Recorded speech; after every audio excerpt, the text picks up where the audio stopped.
Hello and welcome to another episode of FEA's My Facility podcast, where we dive into the latest innovations, trends, and solutions in facilities planning and management.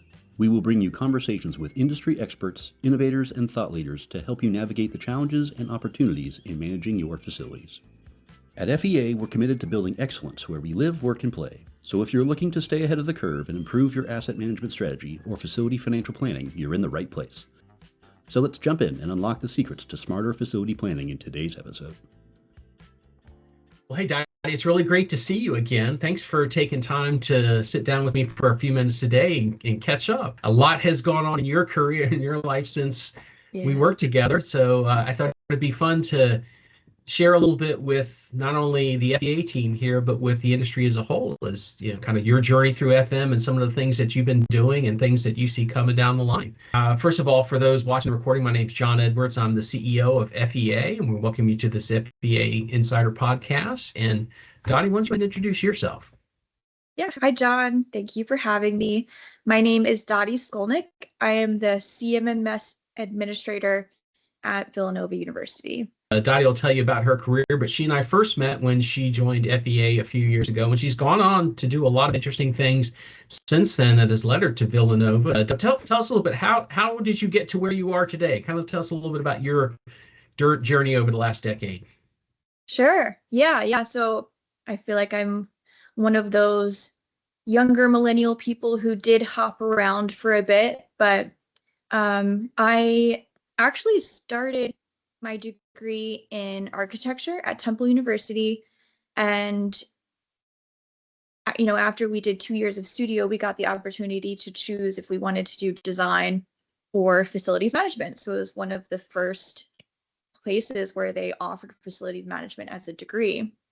And, I was drawn to architecture because, it's for like the creative dreamer, perfectionist people who want to design from scratch in this utopia world, which really called to me. But we had someone give a presentation, who would later become my advisor, Alana Dunoff, who talked about how facilities management is almost like the living architect. So it's like the architects, design in this beautiful utopia world, and then what? Then life happens to it, right? And we know life is not a utopia, and chaos happens, and you have to keep fixing all the things and think about things differently, and the space needs change. And so really kind of drew the problem solver part of me, I think. That really drew me into that.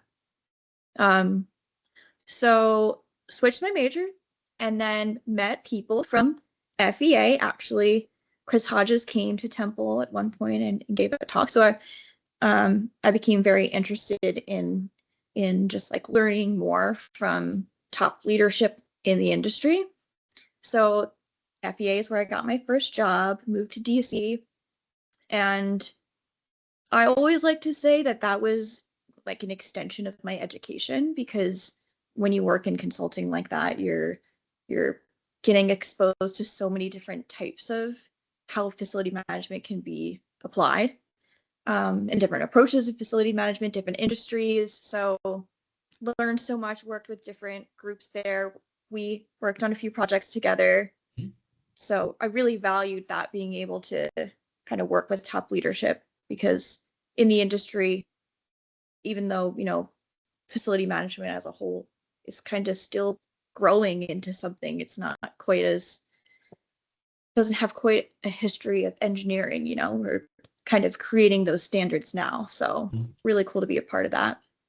And then working at FEA, got really interested in the FM technology side. That's really where I felt like that niche area was what was most interesting to me. So after working with FEA, switched to a different consulting firm that partnered with the integrated workplace management system. So, got to see that kind of like the back end of how that works, start working in SQL databases, see how you can build something from scratch. So again, it's kind of like that architect side where you got like clean slate. How do we integrate this with nothing? So you're working in that kind of utopia world, which was great, and learned a lot from that. And actually then COVID happened, things got weird for everyone. I wanted to prioritize moving home, so moved back to Pennsylvania, got a job working on the FM provider side for GSK, so life sciences, still more data stuff. And then to tie it all together, ended up now working at Villanova, also on the owner side. And this is really probably my longest experience of seeing, again, to use the same analogy of architects being the utopia side, FMs being like the fix all the problems side. That's kind of like sometimes what consulting and being the owner can be. I'm learning, where it's like, or even implementing the software from scratch, utopia world. Now I'm like, well, now what? Life is happening. We have to actually do some of the things. So when I worked with you at FEA, we had a project with Villanova. We did an organizational assessment there. So I met some of the people that I work with now from that experience. And, when we did that project, we wrote this really long 100-page report for recommendations. And now, like 5 years later or more than that, still chipping away, trying to get some of those things done, but really cool to kind of, see full circle what it's like on the other side of trying to do the things that we would do in a utopia world while life is happening and you're just trying to keep the building running.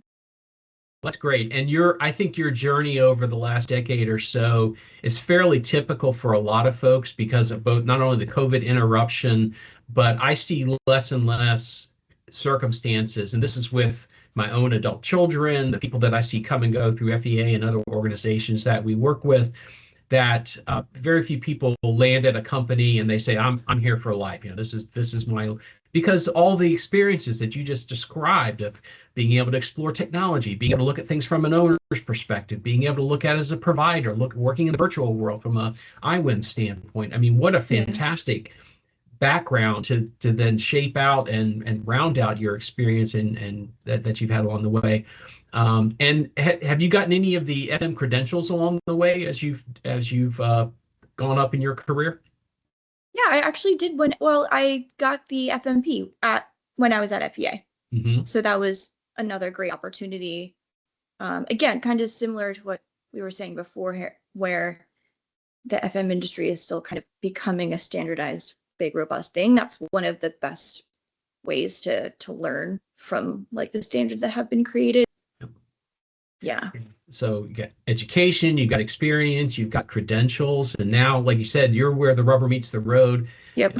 Both literally and figuratively there at Villanova, trying to help keep things together and keep people informed. So what are some of the ways that you've learned how an owner, an organization like Villanova can use its technology, whether it's the CMMS or an IWIM system or whatever an owner might have? What are some different ways that they can leverage those technologies to really help provide the facilities that they're chartered to provide? Yeah. I think as we all know, the opportunities are endless. It's all really about meeting everyone where they are. And with the background I had, we saw so many different levels of advancement. So technology can help regardless of how advanced you are or how new you are to it.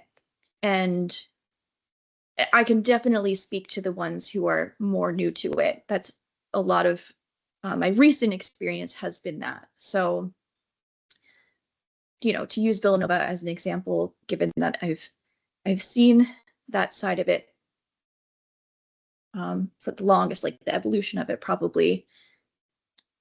They were using their CMMS really as a ticketing system, and they were pretty new to it. They've had a program for 25 years, same one, pretty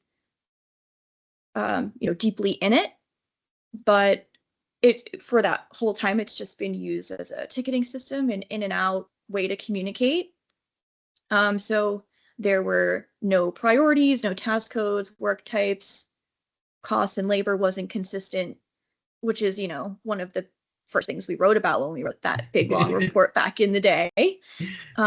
Just kind of like the easy things to try to fix. So really the only metrics you could get from that is number of work orders per year, sort of, because not everything's going. So, it was just really just a communication tool. And there were definitely people who've been there for a while who knew there's more use out of that system that they were getting, which I'm sure other places can relate to. It's you need someone whose job it is to manage it, because it's a living, breathing thing that needs attention and needs a lot of coordination. And that's something we also wrote in the report. And funny enough, the future job I would have. Yeah, weird, right?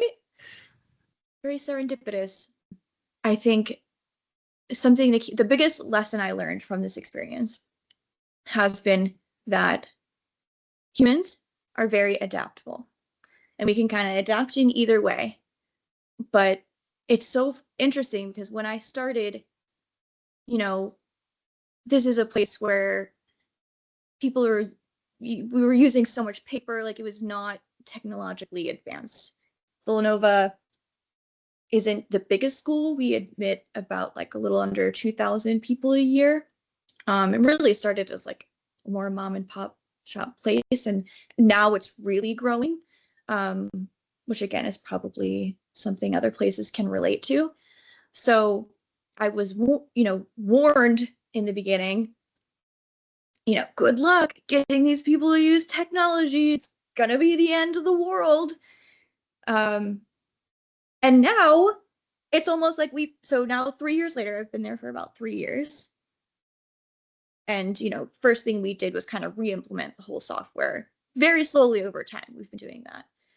But now, as of like the last couple of months, really, the users are so in the technology that now they think it's the solution to everything. So it's like, oh, I missed this work order. Can you make a report that gets sent to the technician so they can see this before I schedule it? Actually, no, you still need to do your job. The technology isn't going to fix everything that you don't want to do. Sorry. I mean, I love hearing about the journey that Villanova has been on, because so many times when we do our organizational assessments, we're looking at technology, but we're also looking at leadership. We're looking at strategic planning. We're looking at operations and maintenance processes. We're looking at metrics. You mentioned metrics and the ability to gather information that's usable for making decisions. And we look at all those things when we do these org assessments.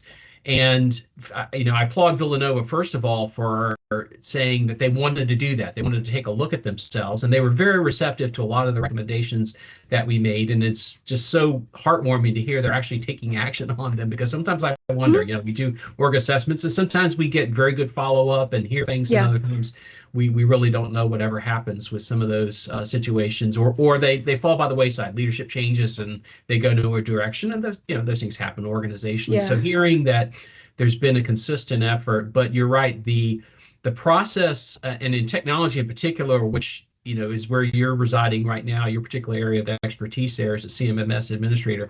One of the things we've learned over the years is that any implementation of a technology is not so much about which button to push or whatever. It's a cultural change. It really is a change management process of getting people to understand not only what we're doing, but why are we doing this? And we always try to go back to telling them and teaching them what's in it for me, what's in it for them, and seeing the benefit of it. And so it's funny to hear you say now 3 years later, they've become reliant on it, and they see it, it's like, oh, and I wish I could tell that story. And in fact, I'm going to share this story when we're working with clients who say, our guys will never use phones. They'll never use tablets. We've been doing it this way. And it's like, but every one of those people they say don't want to use FM technology probably have an Apple phone or an Android Yep. phone or a smartphone. Now, not all of them. Ordering from We still see flip Amazon. phones and no phones, but Yep. they're carrying a computer around that's more powerful than anything when I was in college, Yeah. a long time ago. And yet they say I can't use FM technology. It doesn't square. So it really is more about the culture. Yeah. And it sounds like like you said, and it's a process, and you Yes. described it very well. Yeah, and yeah, you nailed it. All joking aside, it's a huge win because technology was the enemy and now it's the solution to everything. Great. You mentioned some of the changes to the technology itself as far as work order codes and prioritizations and things Yeah. which allow you to start measuring things. Has Mhm. Villanova implemented some metrics now that they're using to manage work and make decisions? Yeah, informally, yes.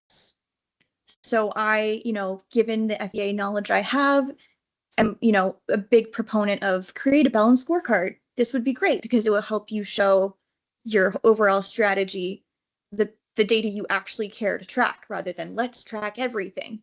Um, so, but there has been some informal things we've been able to do that we've never been able to do before, like, and again, with operations and probably most places in general, it's that chaos first. Like, what's the biggest need we have right now? Let's create that data.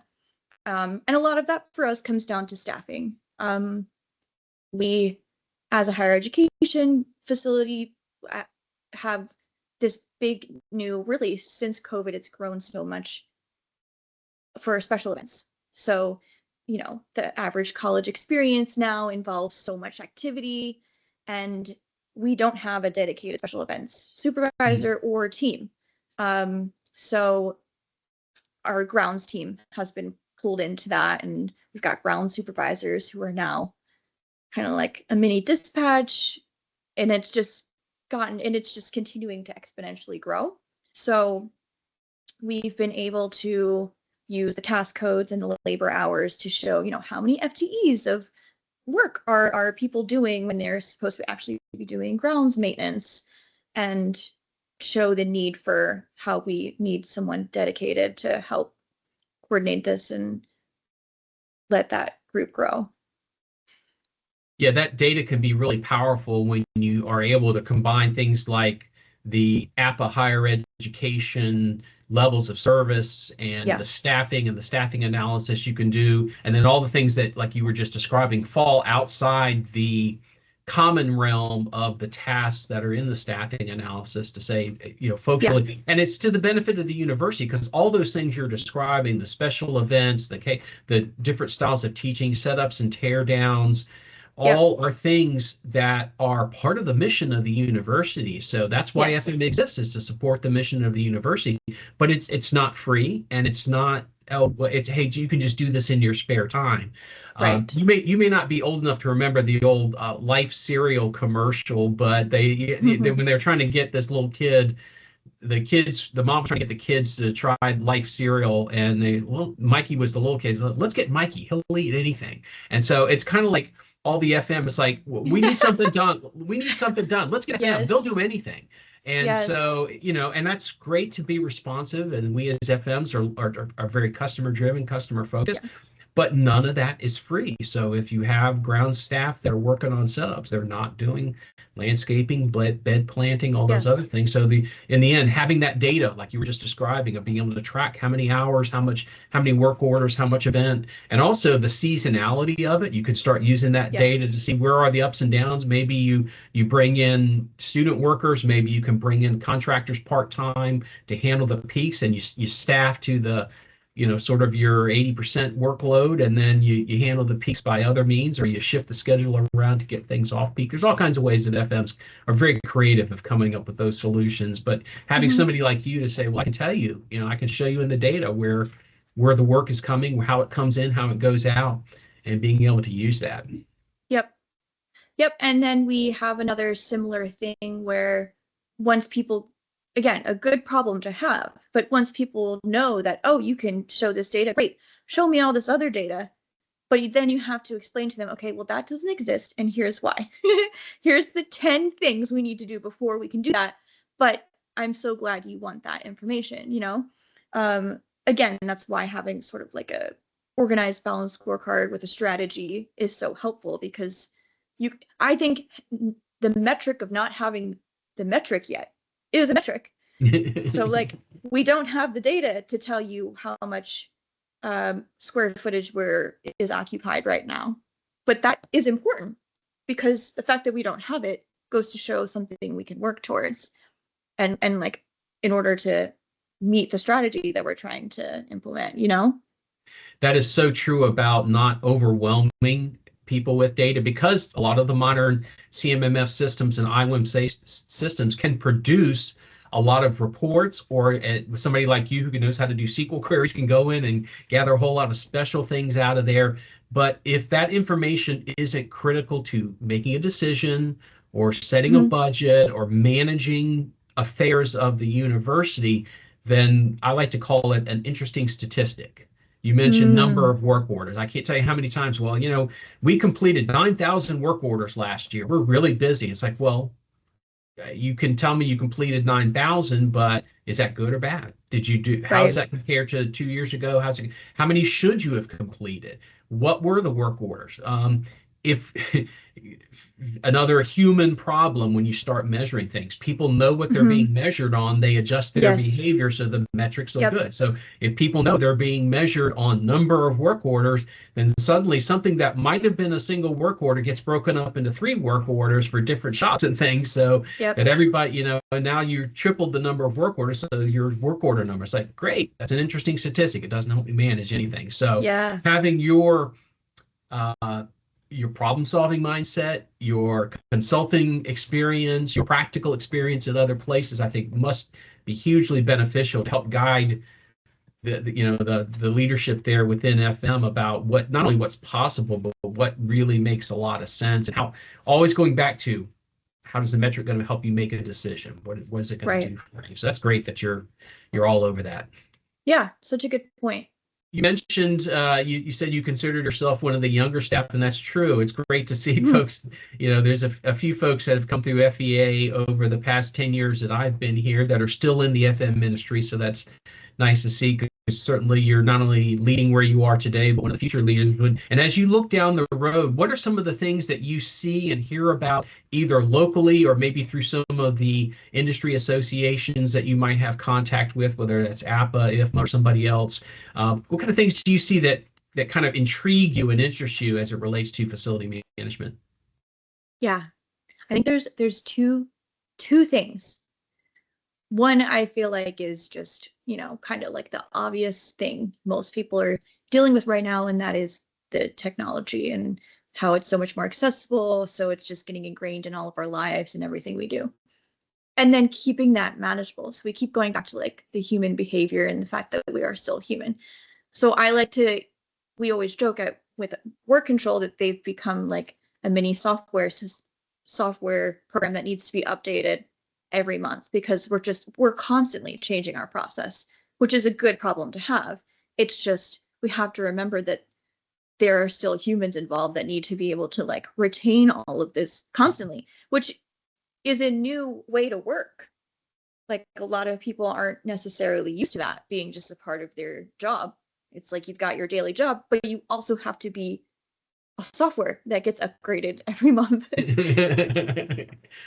So keeping that manageable, and it's not even just FM. I'm guessing this is, again, something other places are experiencing too, but at Villanova, there's just like a huge push for data across the whole organization. So we've got so many, new leaderships coming in, kind of asking those questions like, what do you mean you don't have this? We have to start tracking this now. Great, but it's happening all at the same time from every single department. And so it's just kind of like you have, again, another job on top of your job from every department, all happening at once. And it's so just like becoming important for these places to have like a digital strategy, and how are we going to bring all of this into a data warehouse, and are we making it manageable for people to do these initiatives on top of their projects? And again, like you said, making sure they're prioritizing things that will actually help the university. as a whole. So that's one thing that I think is just so interesting to see how that's going to play out, especially with AI and everything becoming Internet of Things, all of this stuff becoming more accessible and applicable. Like, how is that going to actually work? Just so exciting. There's no escaping it now. And what will the human behavior be? Like, that's just so fascinating to me. And then the second thing is what I've personally been really interested in, just kind of through my recent experience with Villanova, and that is, net zero goals. So big in higher education, probably to some extent everywhere too, of just places having some form of like a net zero commitment at some point. And, I was asked by someone who's getting a PhD in sustainable engineering at Villanova and is working on some projects of trying to figure that out, like what are, tracking our emissions. And I'm sure there's so much more that exists that I just don't know about yet, but was asking me about some of our boilers and how we track that. And I personally don't. So if we were in a utopia world, we'd have all that information somewhat integrated with our CMMS. I'm sure it's tracked on paper somewhere through our steam plant, but I was like, we don't even have a list of our boilers. So no, I can't give you the emission tracking, but I'm just so fascinated to see how these places who have committed to some sort of net zero goal, how they're going to get there, and then also how they're going to get the data to prove that, that's just so fascinating to me. Yeah, there's definitely a lot of opportunity there, and however we think it's going to come out in both those realms, the technology realm and the net zero realm, and sustainability, and how that progresses into 20 or 25 years when I'm no longer working and you're the senior leader in the organization. It's not going to look anything like we imagine it is right now, because something else will happen. But it is fun, and it's exciting to think about, because I think just how FM has changed since I've been in the workforce. I've been in the FM industry, I guess I'll say 40 plus years now, since my first job in facilities management as a young ensign, a young Navy officer, a civil engineer corps officer, and thinking about the way we executed work, tracked work. We had a couple of like word processing type computers that some of the administrative staff would use, and a few pieces of technology that were kind of mainframe and client server type things that were connected to larger systems, but we had no personal computers at all, nothing that any person would sit down and work on by themselves or create something. It's exciting to see where things are going to go. Yeah, and I just realized the two were related. Like, the more technology we use, the more energy we use. How are we going to be net zero? It's going to be really interesting. Yeah. And I tell you, some of the different groups that have set some pretty aggressive emissions goals are looking to do things. You mentioned boilers, going to electric heat pumps or electric boilers in some cases, depending on the environment. That's great. It does help with fossil fuel emissions. But now all of a sudden you've got this giant electrical infrastructure project you have to do first, because your main switch gear and all your transformers and everything are 50, 60, 70 years old and can't handle double to triple the load of handling everything being electrified now. So it's an achievable thing to do, but it's not going to be quick and easy when you get there. Mm-hmm. It's like whack-a-mole. One problem pops up another. Begats another.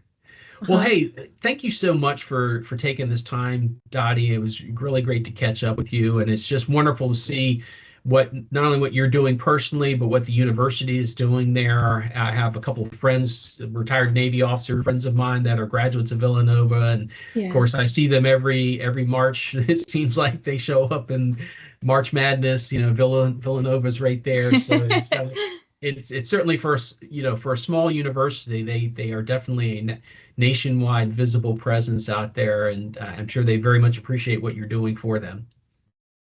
Yeah. Well, thank you so much. Always so great to catch up with you. Thanks, Dottie. Thank you.